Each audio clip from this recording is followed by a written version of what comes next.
नमस्कार। आज हम जानेंगे 34वें श्लोक का अर्थ। इस प्रकार ज्ञान यज्ञ की और उसके फलरूप ज्ञान की प्रशंसा करके अब भगवान 2 श्लोकों में ज्ञान को प्राप्त करने के लिए अर्जुन को आज्ञा देते हुए उसकी प्राप्ति का मार्ग और उसका फल बतलाते हैं। श्लोक 34। तद्विद्धि प्रणिपातेन परिप्रश्नेन सेवया उपदेक्षन्ति ते ज्ञानै ज्ञानिनस्तत्त्वदर्शिनः। श्लोक का अर्थ, उस ज्ञान को तू तत्वदर्शी ज्ञानियों के पास जाकर समझ। उनको भली भांति दंडवत प्रणाम करने से, उनकी सेवा करने से और कपट छोड़कर सरलता पूर्वक प्रश्न करने से वे परमात्मा तत्व को भली भांति जानने वाले ज्ञानी महात्मा तुझे उस तत्व ज्ञान का उपदेश करेंगे। समस्त साधनों के फलरूप जिस तत्व ज्ञान की पूर्व श्लोक में प्रशंसा की गई है और जो परमात्मा के स्वरूप का यथार्थ ज्ञान है, उसका वाचक यहाँ तत्पद है। उस ज्ञान को जानने के लिए कहने का यह भाव है कि भगवान ने यह भाव दिखलाया है कि परमात्मा के यथार्थ तत्व को बिना जाने मनुष्य जन्म मरण रूप कर्म बंधन से नहीं छूट सकते। अतः उसे अवश्य जान लेना चाहिए। यहाँ तत्वदर्शी ज्ञानियों से ज्ञान को जानने के लिए कहने का अभिप्राय यह है कि भगवान के बार बार परमात्मा तत्व की बात कही जाने पर भी उसके न समझने से अर्जुन में श्रद्धा की कुछ कमी सिद्ध होती है। अतएव उनकी श्रद्धा बढ़ाने के लिए अन्य ज्ञानियों से ज्ञान सीखने के लिए कहकर उन्हें चेतावनी दी गई है। वास्तव में यहाँ भगवान का अभिप्राय अर्जुन को ज्ञानी महापुरुष के पास भेजने का नहीं, प्रत्युत उन्हें चेताने का प्रतीत होता है।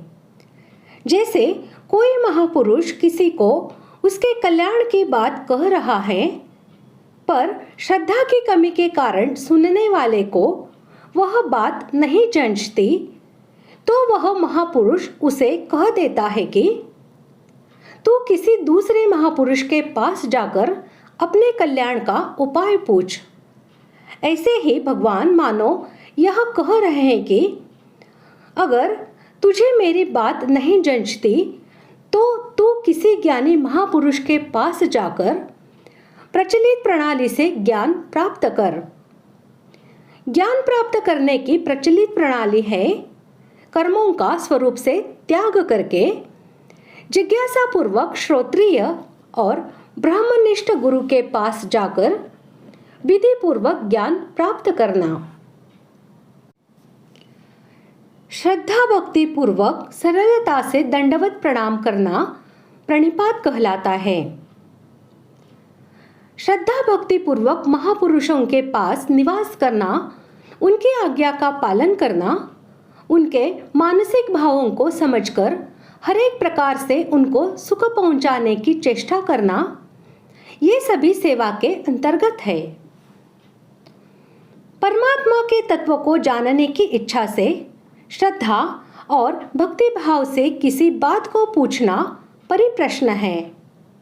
अर्थात मैं कौन हूँ, माया क्या है, परमात्मा का क्या स्वरूप है, मेरा और परमात्मा का क्या संबंध है, बंधन क्या है, मुक्ति क्या है और किस प्रकार साधन करने से परमात्मा की प्राप्ति होती है, इत्यादि अध्यात्म विषयक समस्त बातों को श्रद्धा, भक्ति और सरलता पूर्वक पूछना ही परिप्रश्न है। तर्क और वितंडा से प्रश्न करना परिप्रश्न नहीं है। प्रणाम करने से, सेवा करने से और सरलता पूर्वक प्रश्न करने से तत्वज्ञानी तुझे ज्ञान का उपदेश करेंगे। इस कथन का अभिप्राय यह है कि उपर्युक्त कथन से भगवान ने ज्ञान की प्राप्ति में श्रद्धा, भक्ति और सरल भाव की आवश्यकता का प्रतिपादन किया है। अभिप्राय यह है कि श्रद्धा भक्ति रहित मनुष्य को दिया हुआ उपदेश उसके द्वारा ग्रहण नहीं होता। इसी कारण महापुरुषों को प्रणाम, सेवा और आदर सत्कार की कोई आवश्यकता न होने पर भी अभिमान पूर्वक उदंडता से, परीक्षा बुद्धि से या कपट भाव से प्रश्न करने वाले के सामने तत्वज्ञान संबंधी बातें कहने में उनकी प्रवृत्ति नहीं हुआ करती। इसलिए जिसे तत्वज्ञान प्राप्त करना हो उसे चाहिए कि श्रद्धा भक्ति पूर्वक महापुरुषों के पास जाकर उनको आत्मसमर्पण करे, उनकी भली भांति सेवा करे और अवकाश देकर उनसे परमात्मा के तत्व की बातें पूछे।